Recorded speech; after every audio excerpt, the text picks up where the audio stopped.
So the intermediate part you have, so the middle part of the user interface, is related to the free space. So of course, in reality, we do not manipulate this. In reality, this is something which is given to us depending on weather conditions, on our distance, and so on.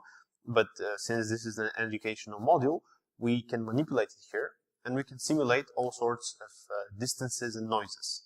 So again, the first three fields, they are not really to be touched. So you have the port in which your computer is connected, the baud rate between the module itself and your computer, and the address. But then you can manipulate, for example, the altitude of the satellite. So we are simulating a satellite communication. So you can manipulate the altitude and get your satellite further out or closer.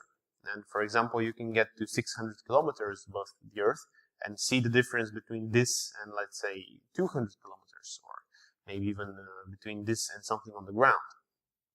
So of course, for the different frequencies, so for the different bands, you're going to have a different loss depending on the same distance, and you are actually given the chance to calculate this loss by yourself. So once you have inserted this altitude in kilometers, the next field, which is free space path losses, FSPL in decibels, it is left blank. And there is a formula here reminding you of what the free space path losses are, but the idea is that you can actually calculate them by yourself and input them as a parameter. So, for example, if I put 600 kilometers of altitude, the free space path losses which are displayed right now, which are about 140 decibels for the UHF frequency of 450 megahertz, it's a wrong number. So right now it's red, and if I fill in the right number, it's going to get green, and I can keep going. So it's not going to give me an error. And this field, it will not allow you to send the transmission. It will not allow you to start the transmission if you have not computed these losses properly. So it's a pedagogical tool, you could say, which makes sure that you know what you're inputting. Then we have a field which is not really related to free space, but it's more related to the mutual orientation of the antennas. So you have this antenna pointing loss, which again in decibels, it tells you how much you're offset from the real value of the gain. If you recall, when we have an antenna, it has a directive diagram, and maybe in the center of its diagram it may have 10, 20 decibels, but moving just a few degrees sideways can get it to maybe 8 or 15, depending on what the central value was. So you could lose a few decibels just because of an offset of a few degrees. So this field, it takes this into account, and if your antenna is not constantly pointed and you have some error of pointing, you can take this into account and simulate this additional loss due to mismatch.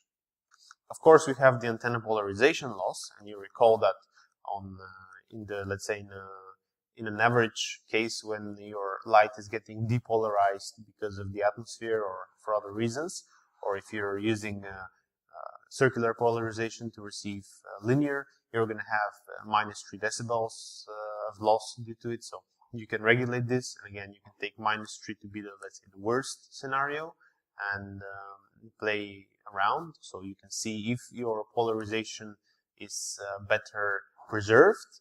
So if you have a smaller loss here, maybe this will influence a lot the rest of the system.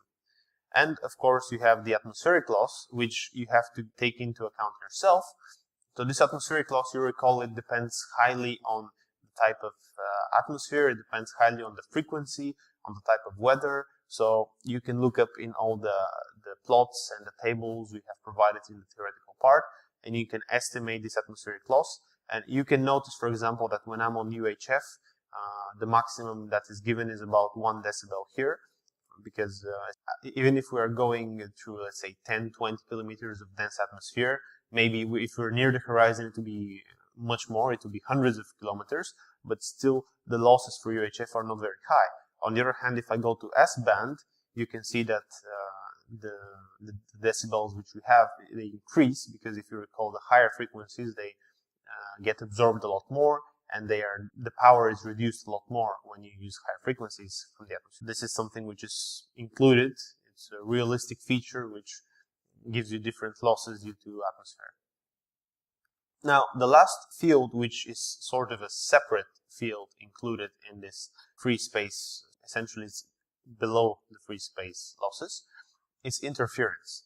And interference or jamming, it is an additional feature of the module, which you will recall that we had an additional port which allows you to include your own noise signal. So you can turn this thing on, you can press on it, and you can select either from essentially one jamming frequency, so you can use monochromatic signal, so one frequency, which is actively being emitted to the receiver. You can select the frequency which it is done at, or you can include your own noise source.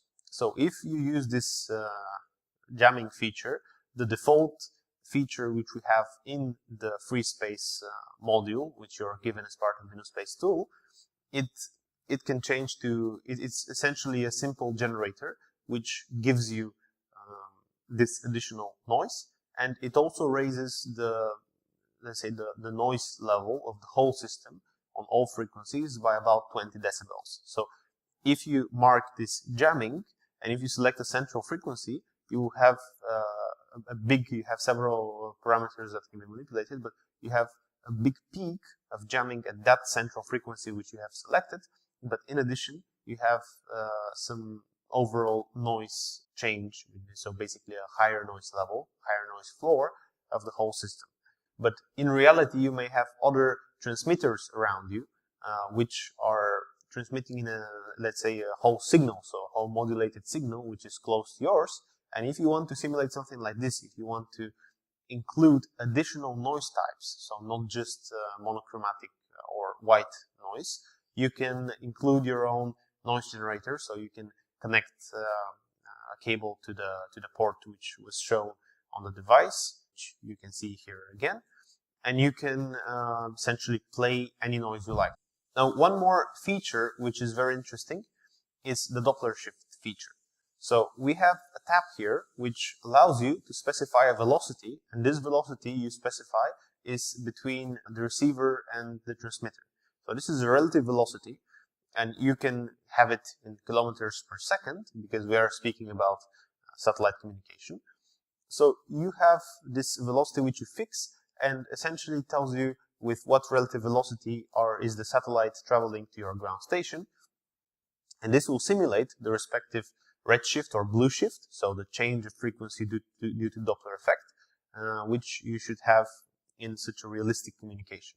If we include a given velocity, so let's say 5 kilometers per second, this will immediately give us some redshift or blue shift depending on the sign. So plus velocity, it means that the transceiver is coming towards you, and so you're going to have a positive frequency shift. And if I write minus, it would mean redshift, it would mean it's moving away from us. And again, like with the free space path losses, we need to calculate and we need to input manually the frequency deviation. As soon as you reach the right value, you're going to get the green light. Basically, you're going to have this field no longer being red, and you will see that, for example, in this case, for 5 kilometers per second, you have 7.5 kilohertz of frequency deviation.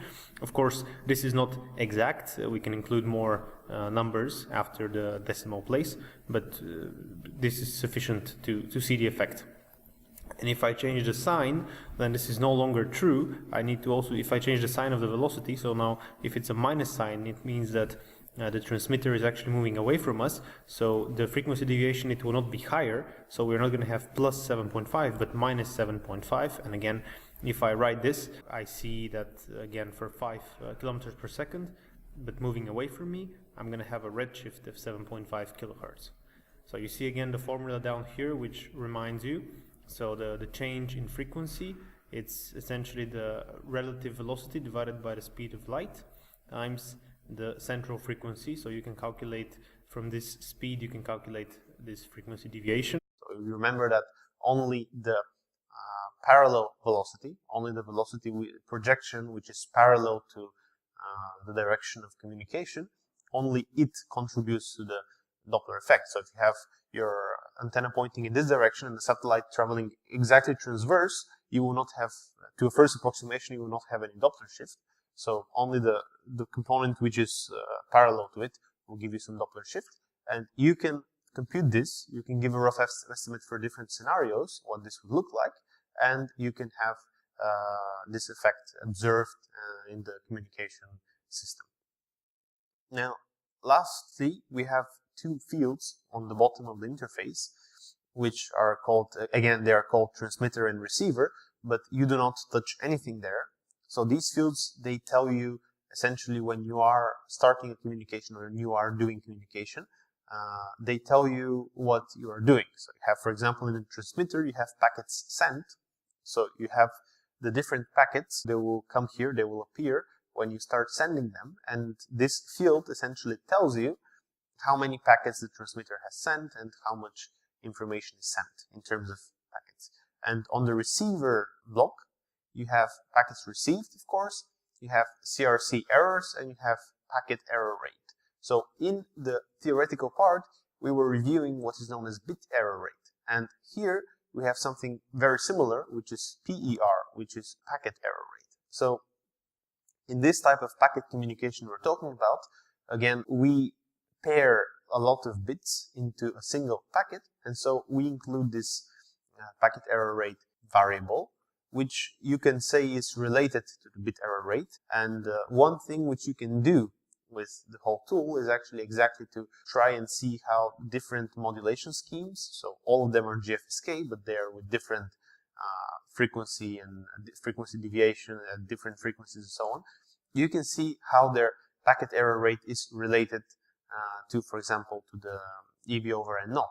And you can check all of these laws which we saw previously and those rates of error and compare. And here you're actually given the files as text files of the communication for each successful communication you implement. And you can actually check how those errors occur. And although the data which you are currently sending when you're using this tool, the data you are currently using is essentially random generated, still you can see this randomly generated data. You can see if it's transmitted properly and what errors you have in them. And if it was not random, if it was a picture or a song, let's say, you could see what part of it would be intact.